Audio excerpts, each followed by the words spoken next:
দর্শক, আপনাদের হয়তো মনে আছে ওবায়দুল কাদেরের কথা, যিনি সকাল থেকে শুরু করে ঘুমানোর আগ পর্যন্ত রাত্রে সবসময় মিডিয়ার সামনে সে কথা এ কথা বলতেই থাকতেন। সবচেয়ে আশ্চর্যজনক হলেও সত্য যে তিনি সবসময় বিরোধী দলীয় নেতাকর্মীদের নিয়ে ঠাট্টা মশকারা তুচ্ছ তাচ্ছিল্য করতে পিছপা হতেন না। হয়তো আপনাদের মনে আছে খেলা হবে এই ধরনের কথা প্রায়ই শুনতেন। সকালে টিভি সেট খুললে কিংবা ফোন ইন্টারনেটে অন করলেই আমরা তার বক্তব্য শুনতাম। সে ওবায়দুল কাদের কোথায় হারিয়ে গেছে।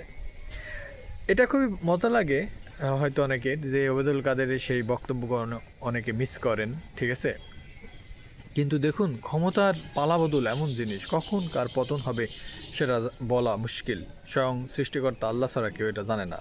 কিন্তু সবচেয়ে আশ্চর্য যে যে যখন ক্ষমতায় যাচ্ছে বা গেছে, সবাই নিজেদেরকে আসলে তখন আর মানুষ ভাবে না, যে এই ক্ষমতার স্বাদ পেয়ে সাধারণ মানুষের থেকে নিজেকে খুবই আলাদা মনে করে এবং খুব পাওয়ারফুল মনে করে, সুপার পাওয়ার মনে করে।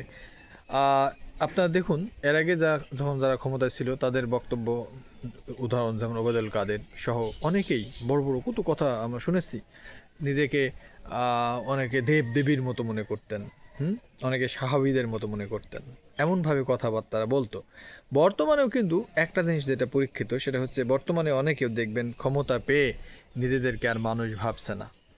যেমন সমন্বয়কদের কিছু কিছু নেতারা এমন এমন কাজ করেছে, আপনারা জানেন যে দুর্নীতি করেছে, যারা ফকির মিসকিনের মতো এক সময় ছিল, হ্যাঁ, যাদের একবেলা খাবার হলে ছিল না, মেসে ছিল না, কিন্তু তারা এখন কি করছে, কোটি কোটি টাকা দুর্নীতি করছে। তাহলে পার্থক্যটা কোথায়?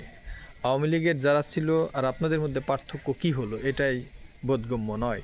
তো ওবায়দুল কাদেরের ব্যাপারটাই নিয়ে আমি আজকে ভিডিওটা বলবো এবং শেষ করব, যে ওবায়দুল কাদেরদের যে ক্ষমতা ছিল সেটা যারা ক্ষমতা অপব্যবহার করেছে বর্তমানেও তাই, সুতরাং পার্থক্য বলে কিছু পাচ্ছে না।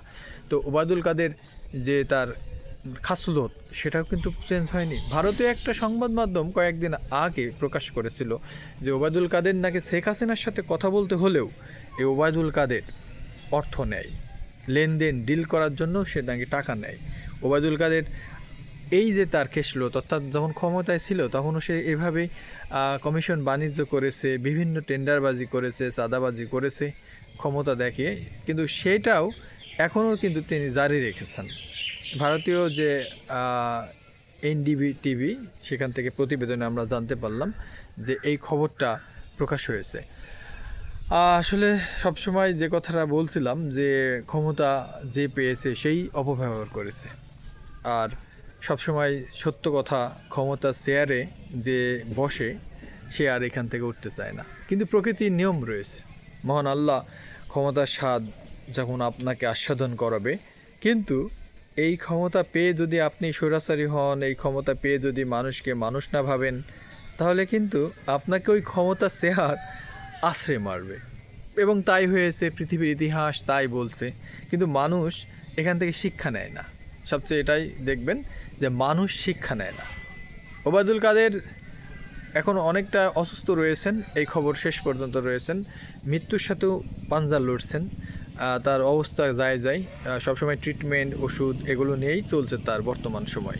ওবায়দুল কাদেরের ওই ভূমিকা আমরা আগামীতে কাউকে যেন না দেখি। ওবায়দুল কাদের যেমন বাংলাদেশের মানুষকে 15-16 বছর ধরে সকাল সন্ধ্যা বিভিন্ন ওসিয়ত করত বিভিন্ন ডায়লগ দিয়ে, এমন মানুষ যেন বাংলাদেশে আর না হয়, এমন কোনো রাজনীতিবিদও যেন বাংলাদেশে না হয়, আমরা এই প্রত্যাশা করি সব সময়।